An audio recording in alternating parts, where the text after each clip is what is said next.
here we are.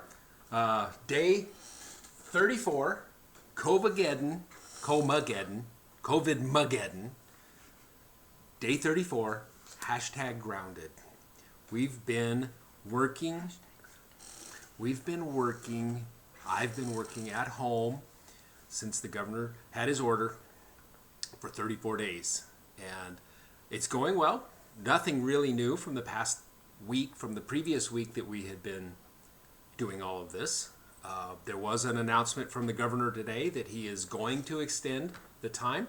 We don't know for how long. He's going to tell us Friday for how long. We'll be really interested to know that.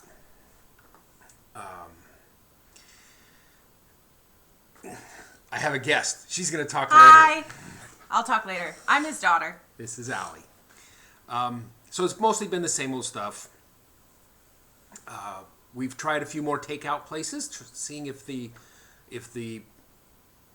normal sit-down restaurants are doing okay at giving us to-go food, and pretty well. We went to one of our favorite places yesterday, and you actually walk in, you go down through the bar, and they've got arrows every 6 feet, and you pay, and they've got used pins and clean pins, and then you stand somewhere else. So that was really good. I think all of these sit-down restaurants are getting better at what they're doing. The situation at work is going pretty well. We are bringing back more and more people. They're learning the social distancing. That we have to wear masks even in the front office, unless we're sitting at our desk and we're at a desk that has enough space to keep socially distant, and that's good. That's going really well. We're still not bringing everybody back, just some office support staff. The people in the manufacturing side are doing really well. And so as they're adapting to it, the rules are beginning to become more in their control and less in somebody's monitoring. So instead of somebody monitoring them washing their hands, they know they have to wash their hands. Instead of somebody monitoring using, side-by-side urinals, they know they're not supposed to. So that's going really well, and that's fantastic. You've probably heard in the news that we're having trouble with our meat supply. Not enough meat is being bought, so they're trying to deal with all of that. And much like the toilet paper, we went out and bought some meat. We didn't go crazy. We didn't hoard it. We just wanted to make sure that we had some meat should there become either a shortage or become costly, because, well, we're carnivores and we're omnivores, so we eat a fair amount of meat. You had bacon for dinner tonight. No, I had prosciutto in my mac and cheese. All right. So, of all of this adapting to social distancing and the businesses not being around, Alli had a special experience. And when she told me about this, I asked her, I said, hey, can you talk about that on my YouTube channel? Because I think this is far more interesting than anything else that I've talked about.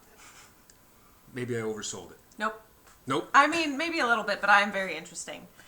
Can I go? Yes. Okay. So my coworker has short hair, and she had been losing her mind because the I don't know, what do you call them, sideburns had started to flip out and give her what she calls wings, and the back of it was just getting gnarly, and she very much uses her hair as a way of expressing herself, and so the fact that it was getting long and unruly and she couldn't go to the hairdresser was just an atrocity. And she asked me, she was like, would you cut my hair? Now, I have never cut hair before. I think the last hair cutting experience I had was probably when I was 5, and it was on my mom's doll, Susie, who almost has no hair anymore. So her asking me to do this was not in my wheelhouse. But she was very adamant that I did it because she trusted me. And I was like, all right, I guess I'm just going to research, go on YouTube, figure out how to cut curly hair. So what was it, Monday? Monday I went over, and she had bought these clippers, and I was literally unfolding this instruction manual with 7 different languages. And I was like, this is going to be horrible.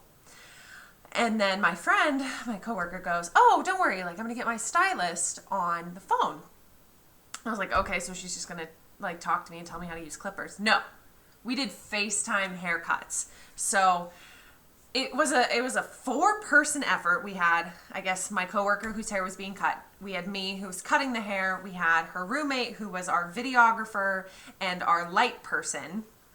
And then Wait, there's a video of this? No.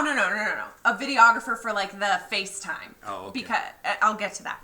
And then the hairstylist. So what the hairstylist was communicating to me was what clippers I needed to use, what direction I needed to like do the hair, and what I would do is I would turn off the clipper and show her what I thought she meant. She'd be like, yes, now do it the other way. So getting that direct feedback. And then I like would have to turn the clippers on, which was just terrifying in and of itself. And we did it. Like she gave me directions on motions and like, okay, now you gotta go this way. Now you gotta go this way. Make sure you get that little curl there, things like that. And she'd be like, oh, do you see that dark patch? And I would be like, oh, this one? And she'd be like, yes, that one. And so I'd be able to immediately go do what she was wanting me to do and giving me that direct feedback. The funniest part was when we started, you know, she pulled up the FaceTime and she was like, oh, are you guys doing this with wine? And I was like, absolutely not. Like, I am going to be negative sober, or I guess plus sober, like extra sober. Completely sober. Like as sober as I can possibly be. Like sober as her grandfather. I am not going to even touch hair if I have a drop of drink in me. Afterwards, yes, because I was very stressed the entire time. But there was hair covering me. There was hair covering the floor. And she would, you know, tell me trade this one and then this one and do more flicking motion and all of that. And you know, it wasn't hair salon quality, but it's COVID appropriate. I love it. COVID appropriate. It'll grow out. That's fine. It's not like salons are opening up anytime soon. My hair appointment has been pushed back 3 times now. So I'm going to be brunette by the end of this. But that was probably the most like cool COVID experience of like being able to do like have some normalization of our lives, you know, and kind of get our hair cut and do those things that make us feel normal and grounded. So have you had any other interesting experiences with COVID? I mean, I work for a hospital, so yes. Like free French fries from people? Oh yeah, okay. So I work for a hospital, and while this COVID thing was going on, we still weren't wearing masks, and so we were kind of all removed and detached from it, and then all of a sudden we had to start wearing masks, and by that time we all figured we were infected, and we were just kind of unfortunately screwed. I don't know what your YouTube population as far as language goes. And so a bunch of my girlfriends and I who worked together got together in a park, and we had ice cream, and one of my favorite restaurants, as I was driving by, said they were doing takeout orders, and I was like, oh my gosh, I have to go. Like, I love their French fries. So I went in, and I had already placed the order for French fries, and there was this couple sitting in the lobby, and as I went up to the checker, or the person, or runner, or whatever, I was like, oh, I'm the girl with, like, 3 orders of French fries. The couple was just like, oh my gosh, you're so cute. Like, we love you. I just love the French fries here. Like, why do you have 3 orders of French fries? And I was like, well, this is my girlfriends and I, blah, blah, blah, blah, blah. And they're like, oh, so you're just over the COVID thing. And I was like, not quite. We work for a hospital, so we are infected. And they just thought that was super funny. And so they offered to buy our French fries, and they were just like, thank you so much for all the work you're doing, and we wish you had bought more than just French fries. Do you want to buy anything more? And I was like, no, like, paying for my French fries is way beyond what you guys, like, even have to do. So that was a really, like, uplifting and uniting and optimistic point in this whole thing. And you had the joy of going through an official hospital test to see if you had the virus. Oh man, guys, this is gonna become my YouTube channel. So I work for a hospital, and I work with a vulnerable population. So me getting sick during COVID was not great. I usually get sick around this time of the year, kind of a combo of allergies and stress and sinus infection and just kind of things changing.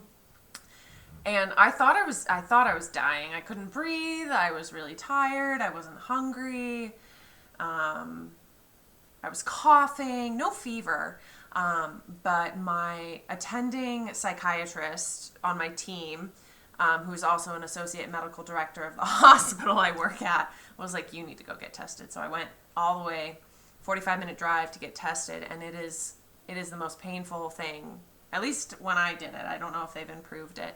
They stick a cotton swab up your nose and until it reaches the back of your throat, and like thought I was crying. I thought like it took 45 minutes for the like burning sensation in my eye to go away, all for the test to come back negative. And I was like, are you kidding?